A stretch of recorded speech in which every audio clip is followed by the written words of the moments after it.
నమస్తే, welcome to 1TV news. ముందుగా bulletin లో హెడ్లైన్స్ చూద్దాం.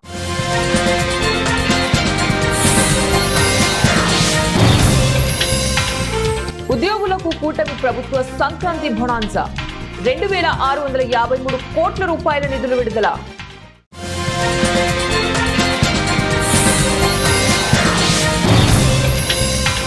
మమతపై ఎఫ్ఐఆర్ కు అనుమతించండి ఈడీ.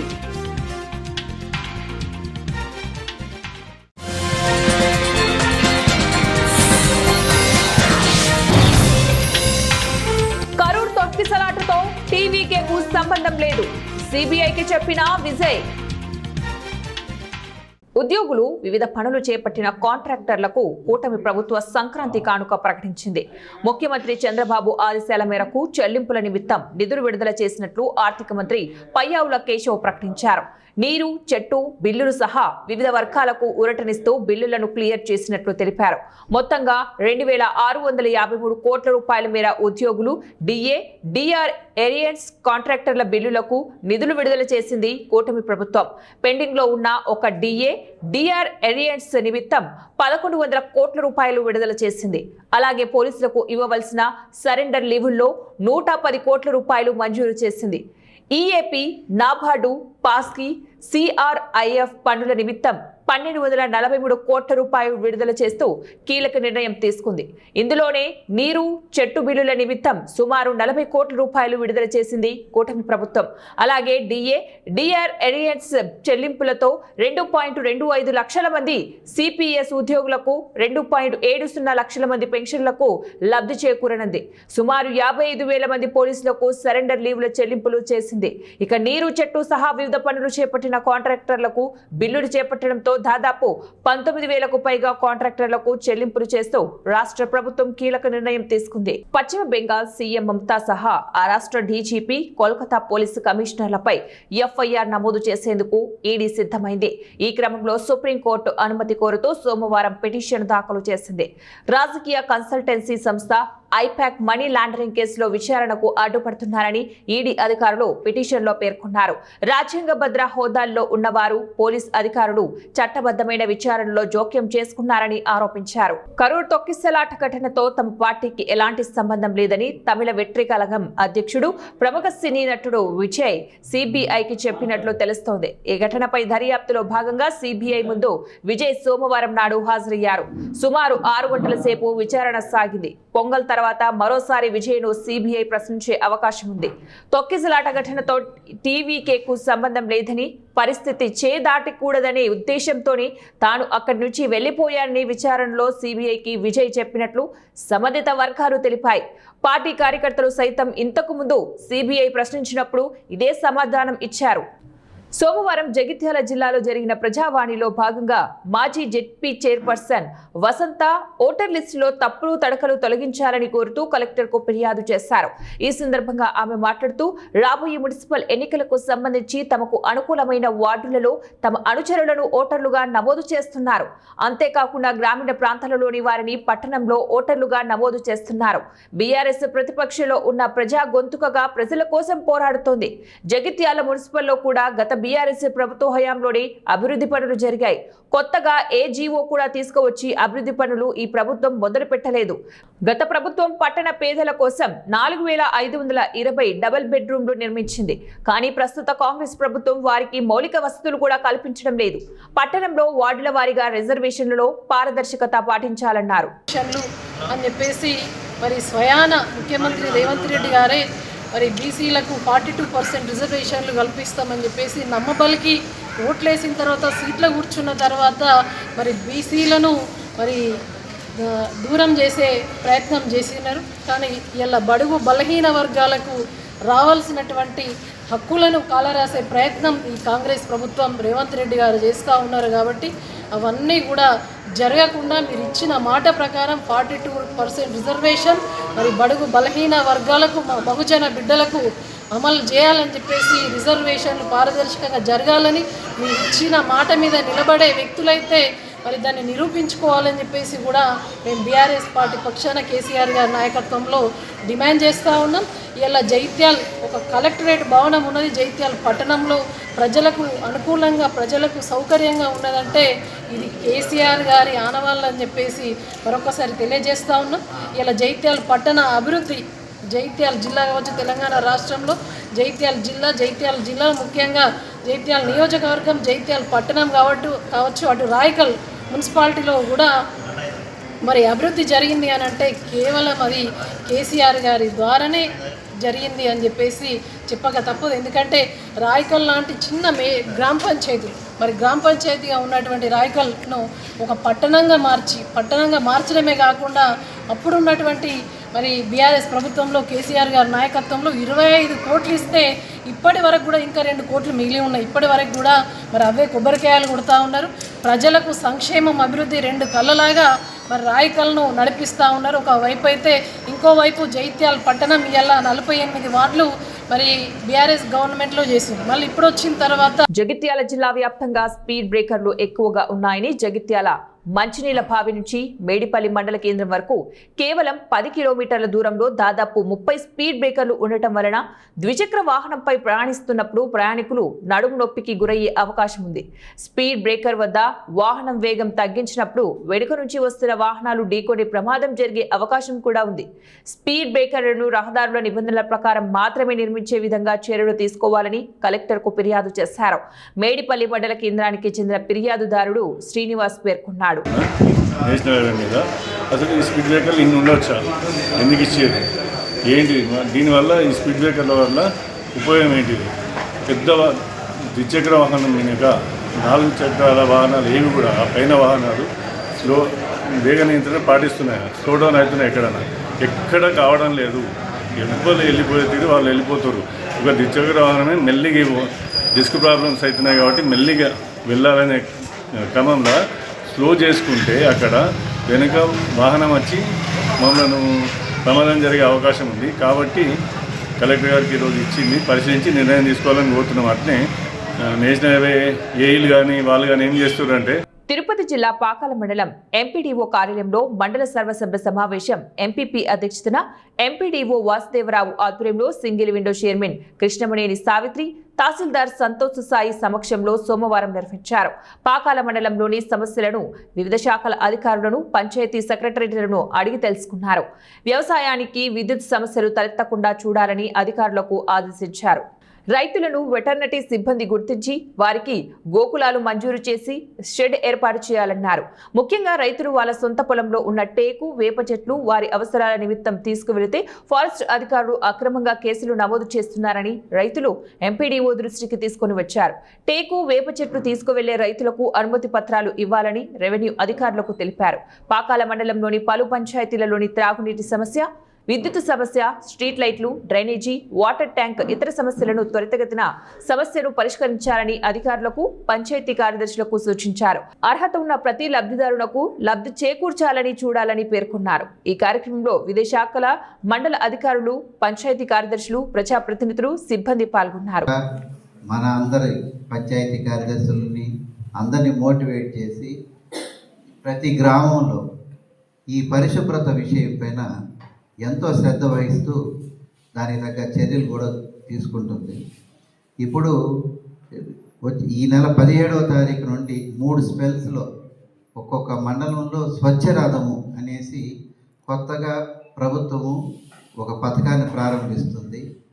ఏం లేదు, ఈ స్వచ్ఛ రథం అంటే ఇప్పుడు మనకు అందరికీ తెలిసిందే, మన ఇళ్ళకాడికి పాత పేపర్ కొనుక్కునేదానికి, తర్వాత ఏదైనా ఇనుము సామానికి ఉంటే దానికి ఎర్రగడ్డలు ఇస్తామని వస్తుంటారు కదా.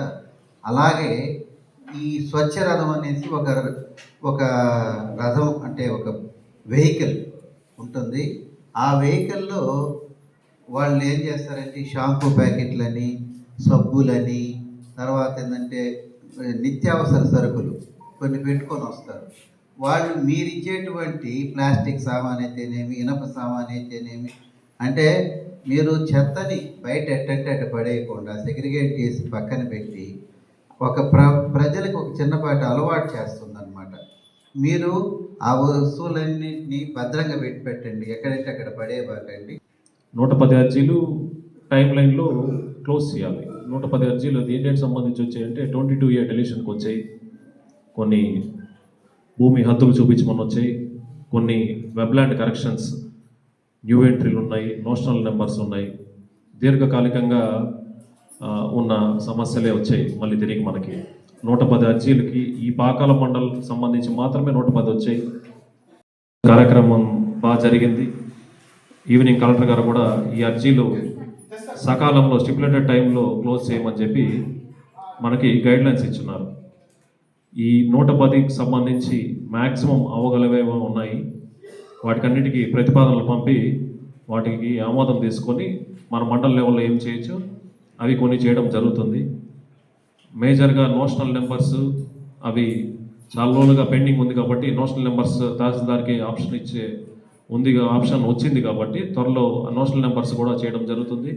న్యూ ఎంట్రీకి సంబంధించి ఆర్డీఓ గారికి ప్రతిపాదనలు పంపడం జరుగుతుంది. ఇంకేదైనా క్లాసిఫికేషన్ చేంజ్ ఉంటే కలెక్టర్ గారికి ప్రతిపాదన పంపడం జరుగుతుంది, పరిష్కరించడం జరుగుతుంది. హౌవెవర్ వాళ్ళ ల్యాండ్ ఉండే క్రైటీరియా మనం ఏం తీసుకుంటామంటే ఫస్ట్ రికార్డ్ చూస్తాము, రికార్డ్ తర్వాత వాళ్ళ డాక్యుమెంట్ చూస్తాము, వీళ్ళ డాక్యుమెంట్ చూస్తాము, నోటీసులు ఇస్తాము, భూమిపైన ఎవరున్నారో చూస్తాము, తదుపరి ఫైనల్ ఆర్డర్ ఇవ్వడం జరుగుతుంది. దాని గురించి అది త్వరితగతినే మీకు చేస్తానని నేను సభకు తెలియజేస్తున్నాను. కూడా పేరున నా హృదయపూర్వక నమస్కారాలు.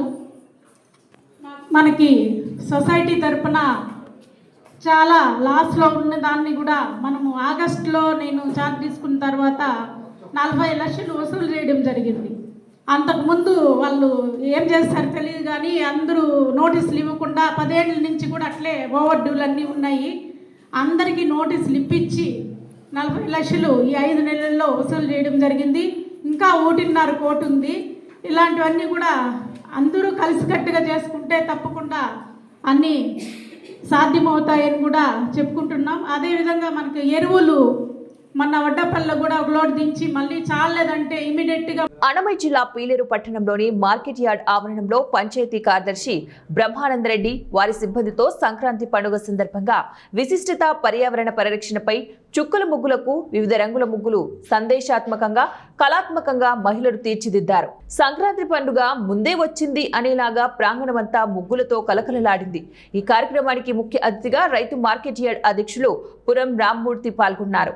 ఈ సందర్భంగా ఆయన మాట్లాడుతూ సంక్రాంతి పండుగ పురస్కరించుకుని మన తెలుగు వారి సంప్రదాయం సంస్కృతిని ఉట్టిపడేలాగా గ్రామీణ జీవనాన్ని ప్రతిబింబించే విధంగా మహిళలతో ముగ్గుల పోటీలు నిర్వహించామని ఆయన తెలిపారు. మహిళల సృజనాత్మకతను ముగ్గుల పోటీలు మార్కెట్ యార్డ్ చక్కని వేదిక అని కొనియాడారు. రంగురంగుల ముగ్గులతో కలకలలాడుతూ ఉంటే పండగ కల ఉట్టిపడిందని ఆయన పేర్కొన్నారు.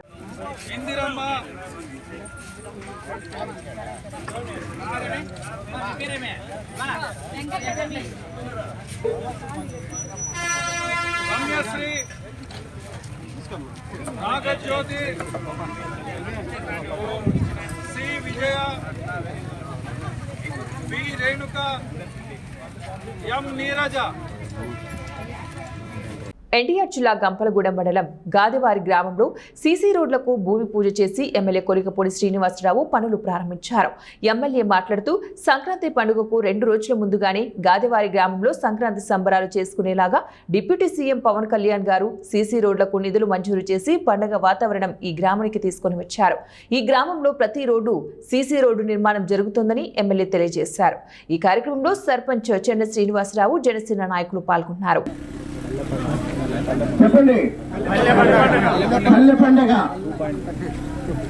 ఆ పల్లె పండగలో భాగంగా నిజంగానే గాదేవారి గొడవలో దాదాపు ప్రతి రోడ్డు సిమెంట్ రోడ్డు వేసే విధంగా 1,05,00,000 రూపాయలతో ఈ రోజు ఇక్కడ రోడ్ల నిర్మాణానికి శంకుస్థాపన చేశాం.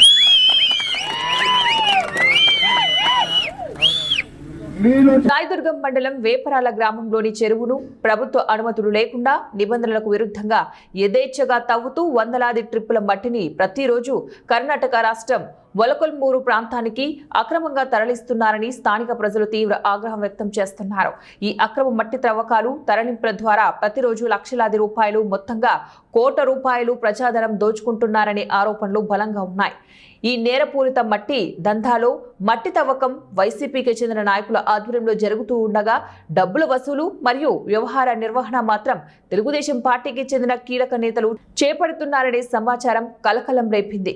రాజకీయంగా పరస్పర ప్రత్యర్థులమని ప్రజలను మభ్యపెట్టే వైసీపీ, టీడీపీ నేతలు అక్రమ సంపాదన అనే ఒక్క ప్రయోజనానికి మాత్రమే రాజ్యాంగాన్ని, చట్టాలను, నైతికతను తోసిపుచ్చి కలిసి పనిచేస్తూ ఉండటం అత్యంత ఆందోళనకరం. ఇది కేవలం రాజకీయ అక్రమమే కాకుండా ప్రభుత్వ భూముల దోపిడీ, పర్యావరణ నాశనం, చిన్న తరహా నీటిపారుదల వనరులను ధ్వంసం, రాష్ట్ర ఆదాయానికి గండి వంటి తీవ్రమైన నేరాలకు సమానం.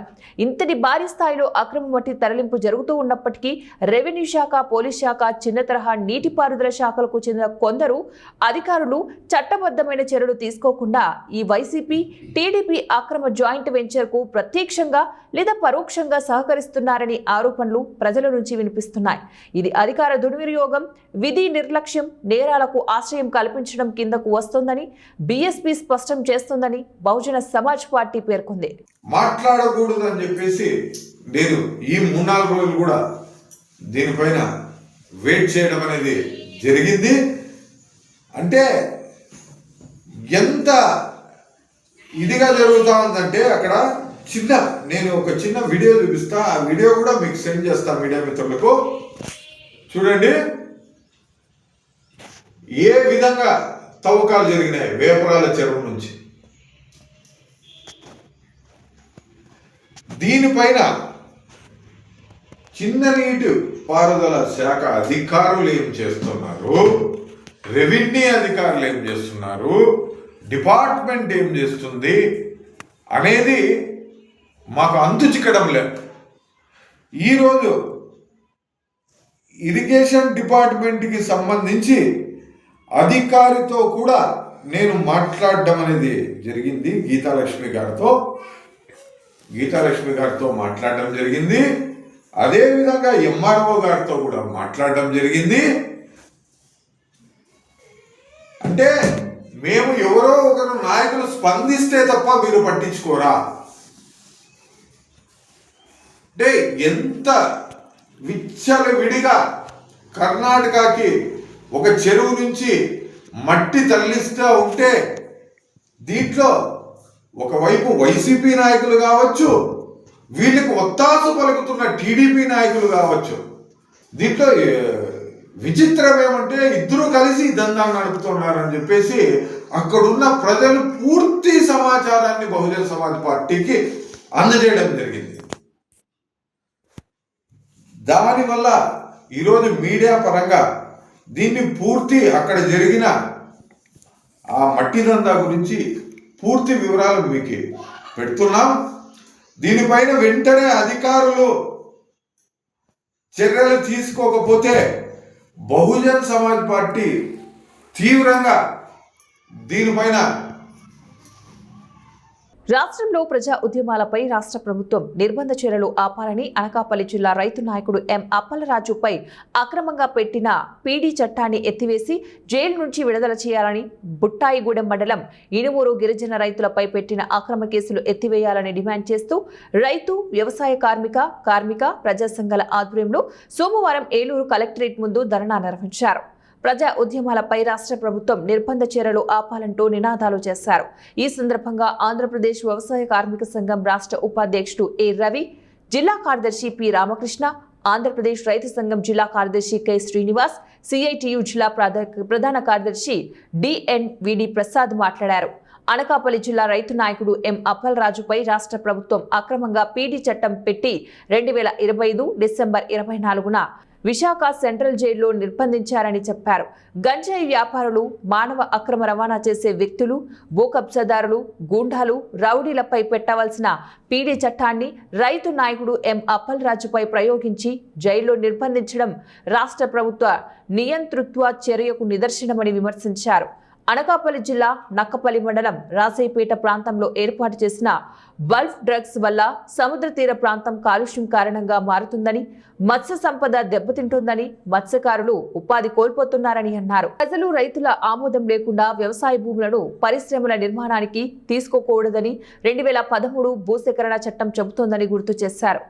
చట్టవిరుద్ధంగా మెటల్ స్టీల్ పరిశ్రమ కొరకు, నిస్సాన్ స్టీల్ కొరకు వ్యవసాయ యోగ్యమైన రైతుల భూములను బలవంతంగా తీసుకోవడాన్ని రైతులు, కౌలు రైతులు, వ్యవసాయ కార్మికులు వ్యతిరేకిస్తున్నారన్నారు. పెట్టిన కేసుల స్వభావం ఏంటి? ఆయన చేసిన తప్పుడు పనులు కాదు, ప్రజా ఉద్యమాలకు అండగా నిలబడిన విషయాలకు సంబంధించిన కేసులు మాత్రమే. అది మీరు పెట్టిన తప్పుడు కేసులే. కాబట్టి ఇలాంటి తప్పుడు కేసులు ఎత్తేయాలి, పీడీ యాక్ట్ ఎత్తివేయాలి, ఆయన వెంటనే విడుదల చేయాలి. అలాగే బుట్టాయిగూడెం మండలం గిరిజనులు అక్కడ 170 చట్టం కోసం ఎంతో కాలంగా పోరాటాలు సాగుతూ ఉన్నాయి. 170 LTR భూములు గిరిజనులకే దక్కాలి. దానికోసం ఆ భూముల్లో సాగు చేస్తున్నటువంటి ఇనుమూరు గిరిజనులు వేసుకున్న పంటని ధ్వంసం చేసి అడ్డొచ్చినటువంటి గిరిజనుల్ని కొట్టి గాయపరిచి ఆఖరికి మహిళ అనే విచక్షణ కూడా లేకుండా మగ పోలీసులు ఎస్ఐ ఆ రకంగా గాయపరిచాడు. పైగా వాళ్ళే ఏదో హత్యా ప్రయత్నం చేస్తున్నట్టుగా వాళ్ళ మీద 307 తప్పుడు సెక్షన్లు వేసి దొంగతనం చేశారని చెప్పేసి 20 మంది మీద తప్పుడు కేసులు పెట్టారు. ఇది చాలా దుర్మార్గమైంది. ప్రభుత్వం ఈ తప్పుడు చర్యలు మానుకోవాలి. లేకపోతే జీలుగు మిల్లి ఆయుధ డిపో కోసం వ్యతిరేకంగా పోరాటం చేసి ప్రజా సంఘాల ఆధ్వర్యంలో ఈ ధర్నా కార్యక్రమాన్ని నిర్వహిస్తూ ఉన్నాం. ప్రధానంగా అనకాపల్లి జిల్లా రైతు సంఘం నాయకుడు ఎం అప్పలరాజు గారిపై పెట్టిన పీడీ యాక్ట్ని ఎత్తివేసి జైలు నుండి విడుదల చేయాలని చెప్పేసి ఈ సందర్భంగా మేము డిమాండ్ చేస్తూ ఉన్నాం. దీంతోపాటు బుట్టాయిగూడెం మండలం ఇనుమూరు గిరిజనులపై పెట్టిన అక్రమ పోలీస్ కేసును కూడా ఎత్తివేయాలని చెప్పేసి కోరుతా ఉన్నాం. ఇవాళ అనకాపల్లి ప్రాంతంలో బల్క్ డ్రగ్స్ కానీ ఇతర కార్పొరేట్ కంపెనీల కోసం అక్రమ పద్ధతుల్లో ఈ రాష్ట్ర ప్రభుత్వం భూసేకరణ చేసి రైతుల భూములు బలవంతంగా లాక్కోవడం, మత్స్యకారుల యొక్క జీవనోపాధి దెబ్బతీయడం వంటి ఇట్లాంటి చర్యలకు వ్యతిరేకంగా అక్కడ పెద్ద ఎత్తున ప్రజా ఉద్యమాలు సాగుతూ ఉన్నాయి. మరి ఆ ఉద్యమాలకు నాయకత్వం వహిస్తున్న ఎం అప్పలరాజు గారి మీద అక్రమ పద్ధతుల్లో ఈ రాష్ట్ర ప్రభుత్వం పీడీ యాక్ట్ బనాయించడాన్ని మేము తీవ్రంగా ఖండిస్తూ ఉన్నాం. కాబట్టి ఇది ప్రజా ఉద్యమ నాయకుల మీద ఇట్లాంటి పీడీ యాక్ట్లు పెట్టడం, అట్లాగే రౌడీ షీట్లు ఓపెన్ చేయడం, ఇది ఇట్లాంటి చర్యల వల్ల ఈ రాష్ట్ర ప్రభుత్వానికి తగిన గుణపాఠం చెప్పాల్సిన పరిస్థితి వస్తుందని చెప్పేసి మేము తెలియజేస్తా ఉన్నాం. అంటే ప్రజా ఉద్యమాల మీద మీ నిర్బంధ చర్యలు ప్రయోగిస్తే ఈ ఉద్యమాలు మరింత తీవ్రమవుతాయని చెప్పేసి మేము తెలియజేస్తా ఉన్నాం. ఇప్పటికే బులెటిన్ ముగించే ముందు మరోసారి హెడ్లైన్స్.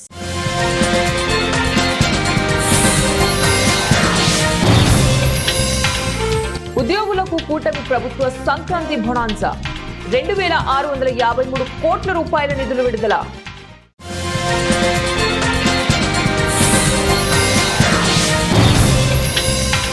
మమతపై FIR కు అనుమతించండి ఈడీ.